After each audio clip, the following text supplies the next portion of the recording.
Dober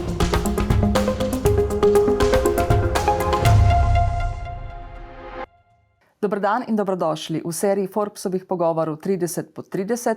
To je pogovor z mladimi, ki premikajo meje. Sem Bojana Humar, urednica Forbesa Slovenije, in z mano je znanstvenik Gašper Podobnik, doktorant Fakultete za elektrotehniko Univerze v Ljubljani. Gašper razvija metode za avtomatsko analizo medicinskih slik za različne aplikacije, na primer za načrtovanje operacij hrbtenice, modeliranje anatomije človeškega telesa ali radioterapijo. Pozdravljen. Pozdravljeni, hvala za vabilo. Omenila sem, da razvijate metode za avtomatsko analizo medicinskih slik, pa tudi metode za tako imenovano in silico eksperimentiranje. Nam lahko za začetek malo bolj razložite, za kaj gre? Ja, z veseljem. Mogoče začnem z in silico, ki je nekako taka splošna stvar, ker nekako vse te analize zahtevajo podatke, da jih analiziramo. In ena glavna težava v medicini, tudi specifično, ampak tudi nasploh, je dobiti kvalitetne podatke o pacientih. Pri nas to recimo pomeni dobiti CT ali pa računalniško-tomografske ali pa magnetno-resonančne slike pacientov, ki jih lahko potem anotiramo. In zelo pogosto imeti sliko je nekaj, kar je pa še bolj uporabno, je imeti sliko, na kateri so organi označeni. In to je v bistvu kar zahtevna naloga, ker če si predstavljate, če imate eno pobarvanko, ki ima 100 strani, morate vi na vsaki strani, na vsakem listu te pobarvanke pobarvati nekih 10 struktur. In to ponovite za vsak list posebej. Torej, je to neka naloga, ki vzame kar nekaj časa. In v in silico eksperimentiranju pa obrnemo to paradigmo večkrat na glavo. Namreč ukvarjamo se z samodejnim ustvarjanjem slik. Torej, izštartamo iz čist nekih fizikalnih zakonov oziroma pač iz opisa človeške anatomije, kjer imamo vsak organ opisan z neko površino. Za vsak organ približno vemo njegove lastnosti in potem lahko simuliramo čist fizikalno, kako nastane recimo računalniško-tomografska slika. To pomeni, simuliramo vsak rentgenski žarek, ki gre skozi telo, kako se absorbira in potem kaj dobimo na detektorje. Če to ponovimo zdaj za milijone in milijone teh žarkov in spreminjamo kote teh projekcij, lahko poustvarimo čist na sintetičen način CT sliko. To pomeni, razlika je v tem, da smo zdaj to umetno ustvarili. Kar pa je lepota tega pristopa, je, da smo mi štartali iz opisa organov. Torej, mi vemo za vsak organ točno, kje je. Ne rabimo ga iskati na slikah in delati to pobarvanko, ampak mi v bistvu to pobarvanko že sami pobarvano zgeneriramo. Torej, imamo ta tako imenovan mapping, to nekako povezavo med kje organ je in kako slika izgleda. In zdaj, če znamo to zelo dobro delati, potem si lahko zgeneriramo zelo raznolike slike, ki opisujejo nek lep, torej variabilnost človeške populacije. Na podlagi teh slik in znanih lokacij organov lahko potem treniramo razne metode, ki znajo potem te organe poiskati. Torej, ta in silico del je precej zanimiv, se mi zdi se zelo nekako sfera v to obrača, ker konec koncev imeti kvalitetne podatke je zelo veliko vredno v dobi umetne inteligence, ki večinoma sloni na dobrih podatkih, ker je sam ta del, ko je treba neke značilnice izločati, oziroma ta bolj recimo kompleksen del, je nekako prevzela ona sama, ker so algoritmi sposobni nekako sami posodabljati parametre, tako da dobimo želeno stvar ven. Tako da to je mogoče na in silico delu. In zdaj, če se malo navežem na radioterapijo. Radioterapija lahko jo razčlenimo v par procesov. Ko je bolnik diagnosticiran, se običajno zajame neka glavna računalniško-tomografska slika, planirna računalniško-tomografska slika. In na tej sliki je potrebno upraviti ravno ta proces. Pogledati, orisati vsak organ posebej, identificirati, kje na sliki je. Pa ne samo organ, potrebno je tudi enako narediti za tumore. In pri radioterapiji je ideja, da s sevanjem poskušamo ubiti tumorske celice. Pomembno pa je, zdaj, če bi mi kar streljali s temi žarki vse povsod, bi seveda zadeli tudi zdrave organe, In med zdravimi organi imamo tudi kritične organe. To so organi, ki so ključno pomembni za pravilno delovanje človeškega telesa, recimo vidni živec je en izmed takih. Ne? In to orisovanje je pomembno zato, da lahko mi obsevanje načrtujemo tako, da se čim bolj ogne kritičnim organom, pa čim bolj zadane tumorje. Ne? In tradicionalno v praksi se je to delalo ročno. Ne? Smo šli vsako rezino posebej, so strukture vrisali in potem šli v načrtovalni proces, medtem ko mi smo v laboratoriju se ravno ukvarjali s tem problemom in razvili pač metodo, ki lahko te organe precej hitro in natančno oriše samodejno. Ne? To pomeni, da vse, kar rabimo, je CD slika, ne? In potem ona, sama metoda zgenerira vse te orise v relativno hitrem času. To pomeni, da nekako skrajša to zanko planiranja za vsaj nekih 30 minut, včasih še precej več, ne, ker toliko okvirno traja. Ne. In če se mogoče še malo navežem na ostale procese, ki se dogajajo potem kasneje, ne, ko enkrat imamo orise in imamo CT sliko, ne, se lotimo planiranja. Ne. To je tam, kjer medicinski fizik v bistvu nastavi s pomočjo programov in algoritmov pač kote, pod katerimi bomo streljali tisto sevanje, ne, ali pa kolimacijo in tako naprej, razne te parametre obsevalne naprave.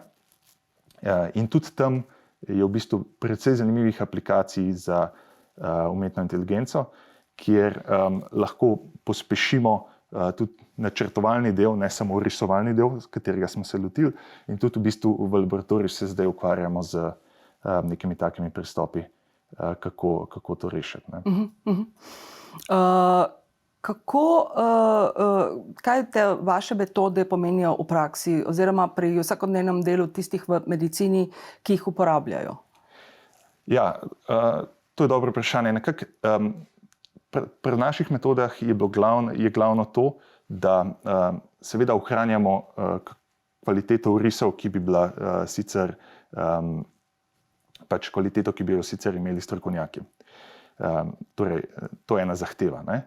Ampak glavna prednost teh metod pa je, da so hitre. Ne? Torej, da te orise sproducirajo v reda minuti ali pa dveh. Medtem, ko bi pač človek potreboval vsaj 20krat več recimo za to isto stvar. Ne? In ne gre samo za pospešitev procesa, ne? Ta pospešitev omogoča tudi marsikaj potem, da se spremeni v tej praksi. Ne? Namreč, danes se običajno zajame CT slika, se enkrat oriše, se naredi plan. Ne? Potem koncept adaptivne radioterapije, ki se nekako uveljavlja v praksi, je pa v bistvu malenkost drugačen, ne? Kjer pa, mogoče nisem omenil, ampak pri radioterapiji pacient dobi te doze v raznih frakcijah. Ne? To so v bistvu ločeni obiski obsevalnega centra. To se zgodi običajno v nekih 7 tednih. Torej, to je dolg proces. Ne? In po vsaki frakciji, po vsakem obsevanju se tumor nekoliko skrči, ne? Ker če ga zanesljivo obsevamo, ne? Bojo tiste celice začele odmirati in tudi potem se sami organi malo premikajo. In tako da, če lahko mi plan prilagodimo na vsak teden ali pa 2, ne? Ko se anatomija dovolj spremeni, lahko v bistvu bistveno bolj natančno obsevamo. In zdaj, če imamo take metode, s katerimi zelo pospešimo samo oris, so neke te na vsakdanji ravni, kjer je ogromno pacientov in tako naprej, postane tudi adaptivna terapija bolj dosegljiva čisto iz ekonomskega vidika, kako nekako vse skupaj stlačati pri pač takem pretoku pacientov, kakor ga imamo. Tako da to je tudi en aspekt, ki je seveda pomemben.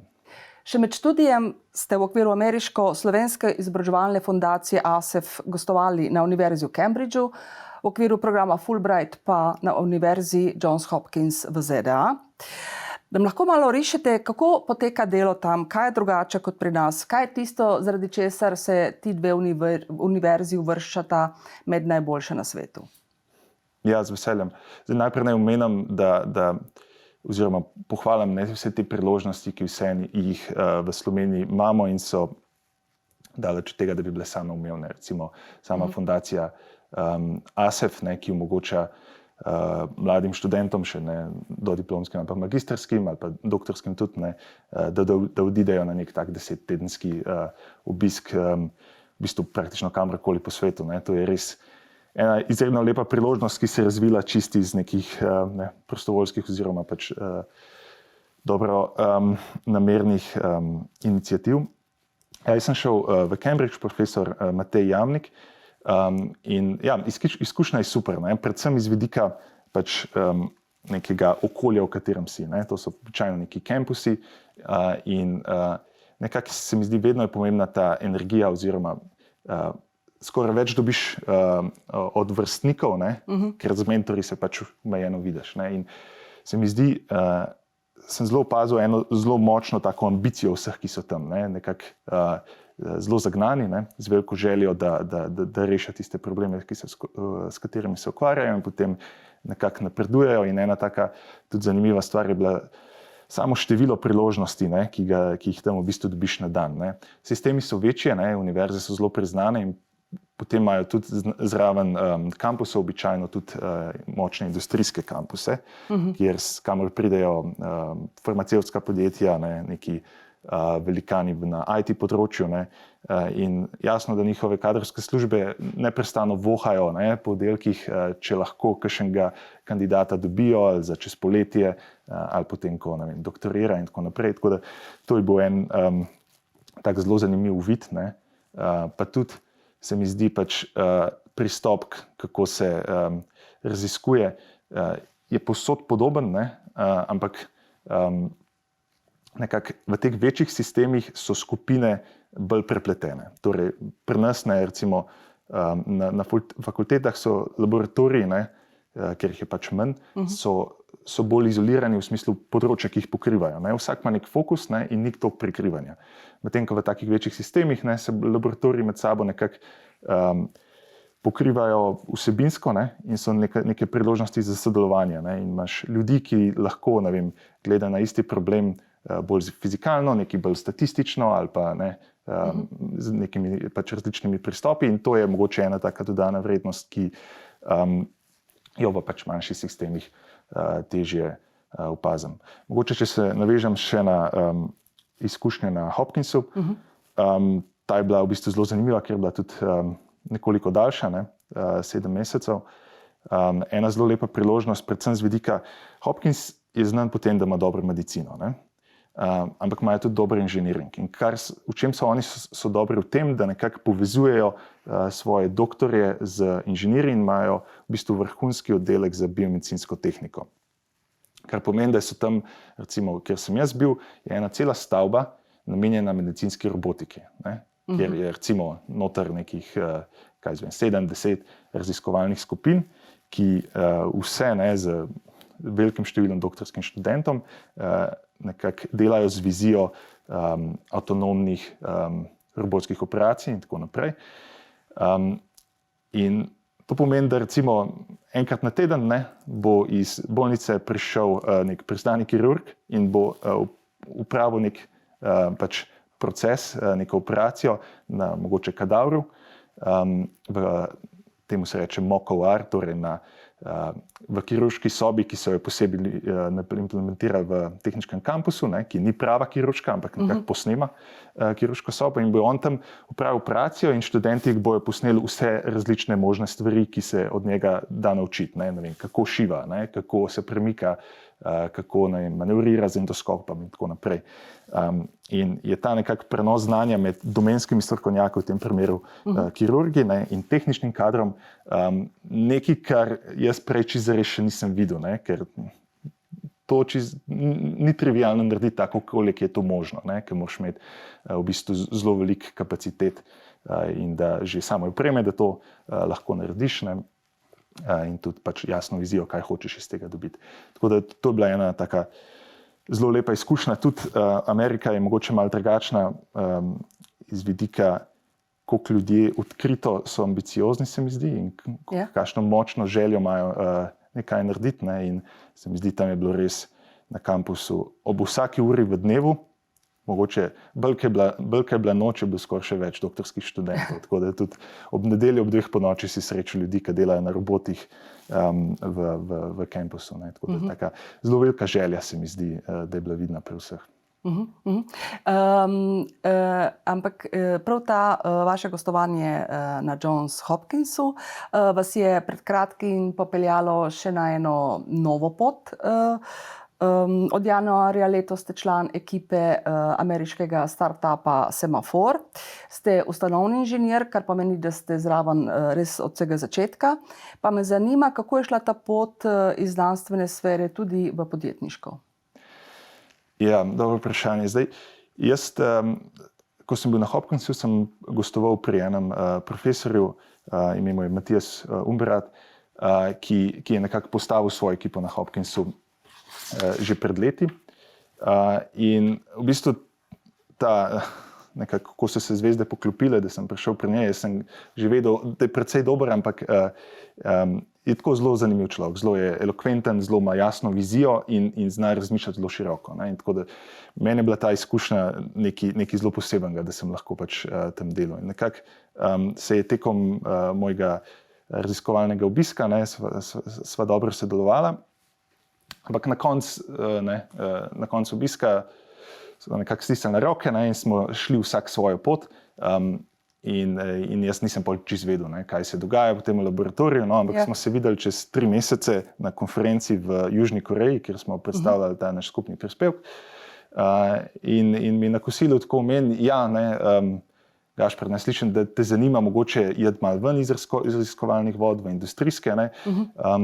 Mi ustanavljamo podjetje. In izkaže se, da še skupaj z priznanim profesorjem Axelom Kriegerjem so tekom poletja začeli z ustanavljanjem podjetja. Zgodba je zelo zanimiva, ker v bistvu izhaja čisto iz raziskovalnih vod. Namreč raziskovalci iz Hopkinsa so objavili članek v reviji Science Robotics, kjer so pokazali, da znajo na organu, če zunaj telesa, ex vivo, povsem avtonomno opraviti en del kirurške operacije. In to je bil prvi tak prikaz, da lahko robot, čisto na podlagi vizualnih informacij s kamerami in tako naprej, in s pomočjo jezikovnih modelov, da ga lahko vodimo, da upravi neke določene korake zanesljivo, 100% natančnostjo in tudi pač zelo uspešno, robustno v tistem kontroliranem eksperimentu. In nekako so potem to investitorji videli in so se sami začeli zanimati, mi vidimo v tem prihodnost kirurgije, mi želimo priti k vam na kampus, da nam malo predstavite stvar. In nekako se je zgodba potem razvila, da so videli jasen potencial tudi v tej Hopkins ekipi in se je nekako začela ta pot nabiranja kapitala. Midva se nekje vmes začela pogovarjati, bi te to zanimalo. Jaz sem bil tako, bom prespal, naslednji dan zjutraj dobim samo Slack sporočilo ob 10. zjutraj, samo pa vprašaj, kaj se odločil. Sem bil absolutno za, takoj, ko sem to videl, bolj je sam potem stvar, kako se dejansko zmeniš, kako delaš nekje, pa tako naprej. Tako da je bila taka zelo zanimiva pot. Potem nekako do konca leta je ustanovna ekipa nabrala kapital, 3 ustanovitelji so. In z januarjem smo začeli operativno delovati. Sedež je v Baltimoru, v mestu, kjer tudi Univerza Johns Hopkins. In fokus startupa je pač precej jasen, nekako iti na pot avtonomnih kirurških operacij. In če to postavim majčkeno v kontekst, recimo slehernemu človeku je zelo dobro zdaj že poznan ideja avtonomnih vozil. In tudi avtonomna vozila niso prišla čez noč, ampak so prišla zelo postopno. Če se spomnimo, najprej smo imeli tempomate. In potem so te tempomati postali adaptivni, ker so sami začeli malo bremzati.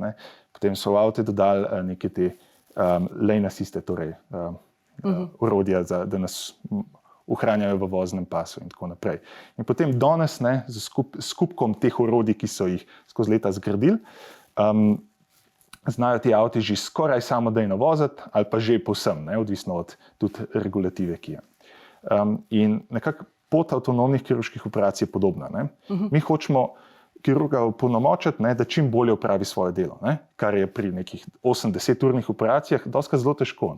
Tako da imeti nek adaptivni tempomat za robote, ki nekako jim pomaga voditi določena orodja, ne, ali pa postavljati kamero, da bolje vidijo, ne, ko smo, če govorimo o kakšnih laparoskopskih operacijah, je zelo veliko vredno, ne, v teh kritičnih posegih, ne, in potem s kupkom takih orodij, ne, lahko nastane potem nek zelo kompleksen sistem, ki postane tudi deloma avtonomen in potem povsem avtonomen. Tako da mi pot razvoja vidimo ravno na ta način. Ne. Kateri stopnji razvoja, recimo zdaj, prej ste opisali pot avtonomnega vozila, na kateri stopnji je zdaj razvoj tega, kar vi počnete? Ja, mislim, tudi tle je zelo odvisno od operacije, o kateri govorimo, ne, ker je zelo pač veliko različnih. Ja, ampak mogoče tako, čez palec rečeno, ne,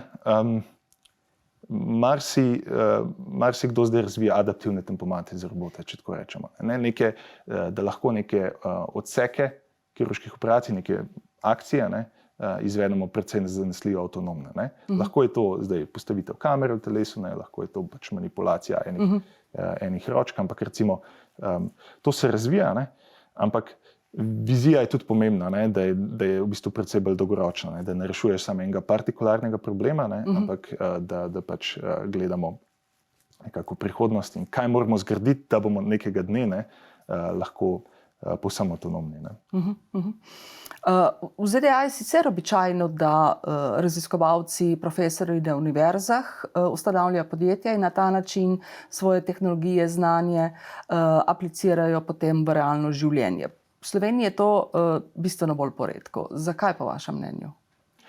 Ja, to je težko vprašanje, ampak drži. Amerika se mi zdi, da ima ta močen podjetniški duh, ne, kjer so v bistvu univerze največje zakladnice znanja, kar jih imamo. Ne. In zdaj ta zaklad je potrebno tudi potem upolnomočiti, ne, v neke komercialne aplikacije. In so tle izjemno močni, se mi zdi, da zavohajo stvari, ki je trg. Ne. Tudi ne, vsaka stvar ima pač nekako jasno določeno vrednost, ne, če znamo zračunati, koliko bi drugače plačevali neko osebo, da isto stvar naredi. Ne. Pri kirurških operacijah recimo so kirurški posegi zelo dragi v Ameriki, ne, in potem se zelo hitro tudi vidi neka vrednost, dodana vrednost, ki lahko prinese avtomatizacija določenih procesov. Ne. Potem so tukaj še zavarovalnice in tako naprej, ki vidijo interes. Pa če se vrnemo pač na to jedrno vprašanje, se mi zdi, ja, en del je te kulture, drug del se mi zdi, da je ta zgodovinsko gledano, ta tvegani kapital bil zelo močen v Ameriki, ne, pač investiraš in potem nekako upaš, da se stvari dobro izidejo, ne, in nekako ponoviš zgodbo. V Evropi mogoče že sami iz regulativnega aspekta, ne, smo malo bolj konzervativni, ne, hitro damo neko regulacijo, ne, ali pa se bojimo, da bi karkoli kdo izkoriščal ali pa tako naprej, ne, in nima mogoče tega nekega slepega zaupanja. Ok, dajmo pustiti te ljudi, da ustanovijo svoj spin-out, ne, jim damo par let, ne, in potem vidimo, kako bo šlo. Ne. Se mi zdi, da te pisarne za prenos znanja so majčkeno bolj odprte v teh univerzah po svetu in so licenčne pogodbe verjetno nekako bolj ugodne, imajo tudi univerze službe, ki zelo aktivno pač pomagajo, ne samo tako suportirano, pa proaktivno pomagajo, da te startupi uspejo, ne, ker vidijo pač dolgoročni interes, se mi zdi. Zdaj, tudi v Sloveniji se mi zdi, da se scena nekako izboljšuje, ampak še vedno se mi zdi, da ja, bi mogoče bilo čisto boljše tle pustiti ljudem, da probajo stvari, ne, brez tega, da se takoj v neke dolge birokratske procese, ne, vključimo, ne, tudi pisarno za prenos znanja. Ne. Je fajn stvar, če je efektivna, pa te ne ustavi, ne, ampak če te opolnomoči, da si postaneš boljši, da imaš backing neke močne univerze zadaj, ne, je lahko zelo močno. Ne. Če se pa sam pogovarjaš o tem, koliko bo licenčnina znašala, ne, pa kakšen odstotek bo od česa, ne, je to zelo lahko detrimentalno za ta zgodnji uspeh, ne, kjer se mora zvezda res poklopiti, da neka mlada ekipa uspe, se mi zdi. Ampak če se zvezde poklopijo, recimo, ne, ima tudi univerza na koncu nekaj od tega, ne, prav iz naslova te intelektualne lastnine. Ja, absolutno. Ne. Sej, če gledamo, ti raziskovalci imajo ogromno nekih patentov. Ne. Patenti so licenčno vrednote. Ja. Zdaj ste polno sicer v tem podjetju najbrž, ampak ali še kaj sodelujete tudi s fakulteto za elektrotehniko? Ja, absolutno. Še vedno sodelujem z laboratorijem, v katerem sem doktoriral, z laboratorijem za slikovne tehnologije kot pridruženi član in v bistvu nekako nadaljujemo to zgodbo, ki smo jo peljali tekom doktorata, ne? Predvsem s tem, kar sem že na začetku malo omenil, iti v naslednji korak v avtonomnem, samodejnem načrtovanju radioterapije, kjer nas zanima predvsem ta del, ki ga trenutno upravljajo medicinski fiziki. Ne? To je en tak zanimiv fokus. Drug pa je mogoče tudi radioterapija, ki je osnovana samo na magnetni resonanci. Ne? To je nek nova paradigma v tem svetu. Običajno veliko teh metod temelji na računalniški tomografiji. Ne?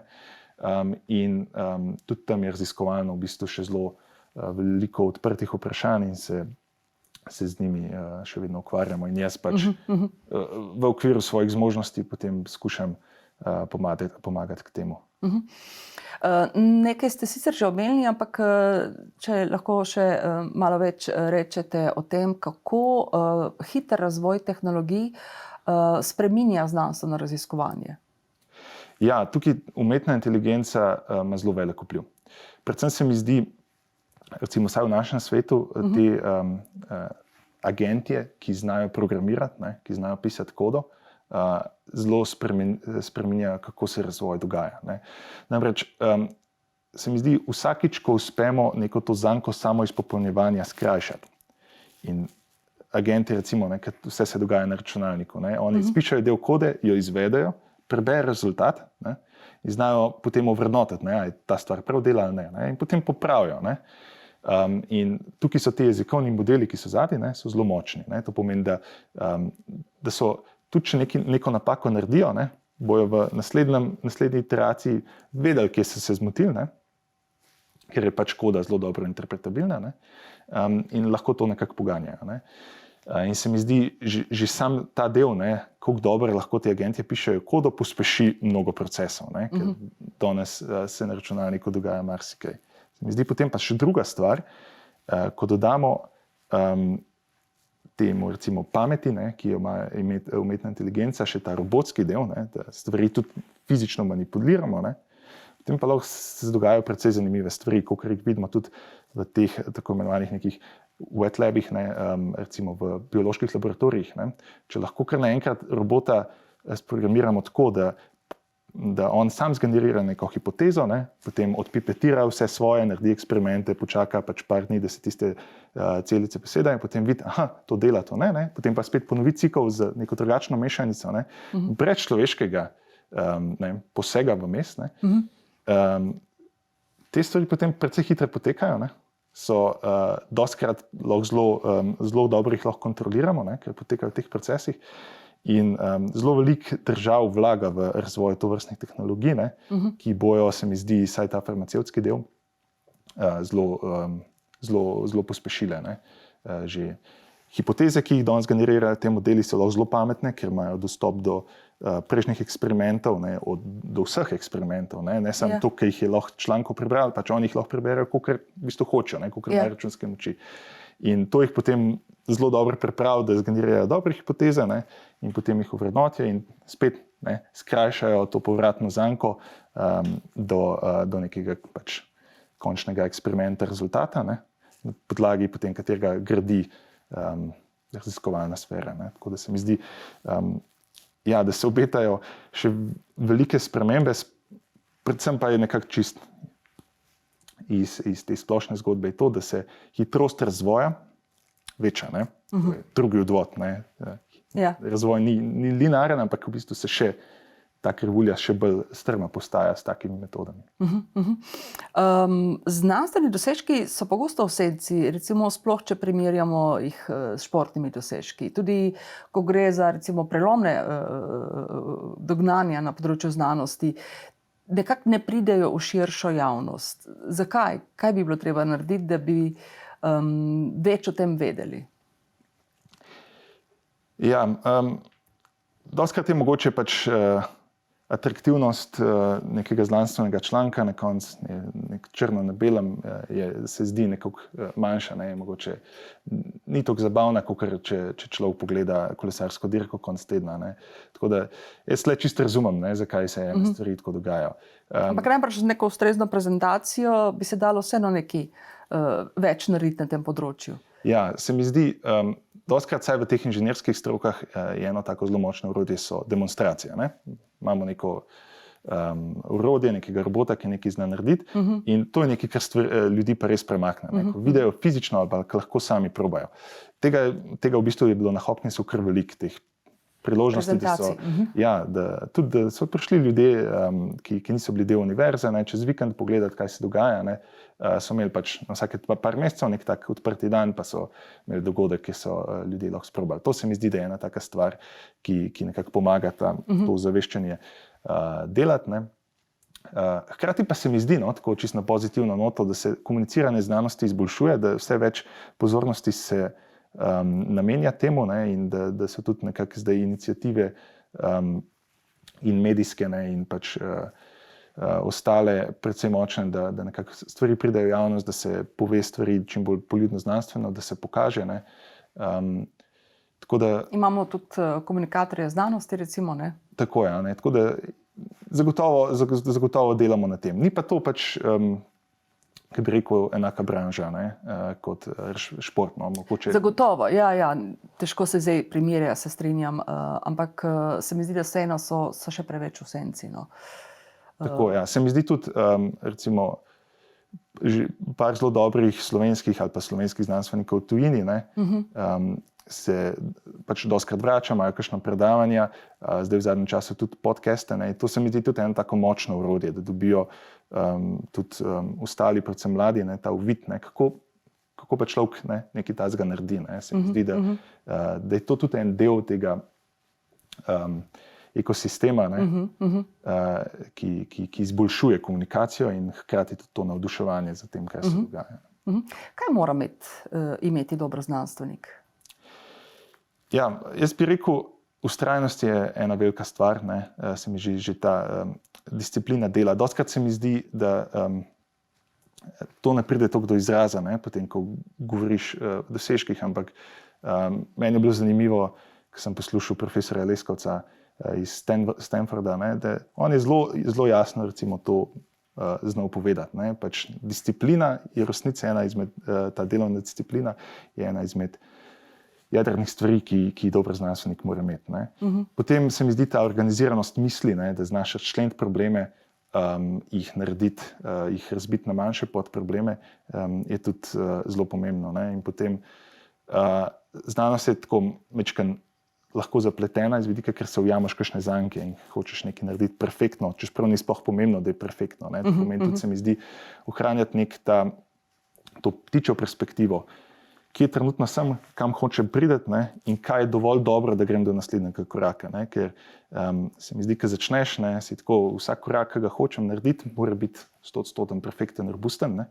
Ampak bolj, ko si v sistemu, ne, bolj vidiš, da izboljšave so inkrementalne, ne, in tudi, če so inkrementalne izboljšave, ne, v majhnih procesih, ne, lahko da končen rezultat pa ne bo tako inkrementalen, bo pa lahko kar velik, ne, ampak da prideš do končnega rezultata, se ne smeš ustaviti v nekem ciklu optimiziranja. Tako da se mi zdi vse to, potem pa tudi nekako ta sposobnost, se mi zdi, dobrega sodelovanja, ker danes nekako se stvari ves čas še mogoče delijo, nova področja se ustvarjajo, ne, tako da zelo težko imaš človeka, ki bo pokril celo vejo, ne. Tako da nekako ta komuniciranje pa poenotenje jezika, ne, oziroma da razumeš jezik drugih strokovnjakov, ki imajo mogoče drugačno ozadje, ne, je tudi ena zelo močna sposobnost, ki se mi zdi uspešni znanstveniki jo zagotovo imajo. Ne. No, profesor Jure Leskovec na Stanfordu, ki ste ga omenili, je tudi soustanovitelj izobraževalne fundacije ASIF, v katere ste vi gostovali. Za konec še eno vprašanje. V enem od intervjujev ste dejali, da vidite košček modrosti v citatu iz Štoparskega vodnika po galaksiji. Citat gre takole. Na planetu Zemlja je človek od nekdaj domneval, da je pametnejši od delfinov, predvsem zato, ker je kot človek toliko dosegel. Kolo, New York, vojne in tako naprej. Po drugi strani pa so delfini le uživali, se igrali v vodi in se imeli lepo. In zato so delfini verjeli, da so precej bolj inteligentni kot ljudje. Lahko razčlenite modrost, ki jo vidite v tem koščku, v tem citatu? Ja, se mi zdi, da je ta citat nekako zabaven in nekako bolj celostno predstavi, ne, kaj je sploh smisel. Ne. Zdaj, raziskovanje je en tak močen fokus, ne, kjer igraš to igro in si želiš priti dlje, ne, ampak na koncu se mi zdi, ko pogledamo celostno, ne, so neke vrednote, ki jih zasledujemo, ne, pač imeti kvalitetno življenje, ga izboljšati mogoče za naslednje generacije, ne, zvišati standard. Ne, in se mi zdi, da ta miselnost, ne, da mogoče je trava bolj zelena pri sosedu, ne, in da gremo vedno samo v neko smer novega, ne, je seveda koristna iz marsikakšnega vidika, ne, ampak imeti hkrati neko to sidro v smislu, kaj so druge stvari, ki so pomembne v življenju, je pa dosti vredno. In se mi zdi, da ta citat malo se naveže tudi na ta aspekt, ne, da se na koncu se je treba v vsem tem razvoju nekako zabavati, se najdeti, ne, in imeti čim bolj mogoče celovito življenje, ne samo zelo fokusirano, ne, v eno noto, ki na koncu se mi zdi, da če si zelo specifičen, si lahko zelo zadovoljen v tem, kako tam napreduješ, ampak na vsake toliko časa, ko pa pogledaš nazaj, ne, je pa ta celovitost in obsežnost, ne, da si prisoten na različnih, se mi zdi, sferah, precej veliko vredna. No. Skratka, je treba živeti. Absolutno. Gašper, hvala za vse ribe in uspešno še naprej. Hvala za vabilo. Glavna podpornika izbora 30x30 Forbes Slovenija sta Mercator in Bosquar In. Podpornik kategorije tehnologija in znanost je Telemach.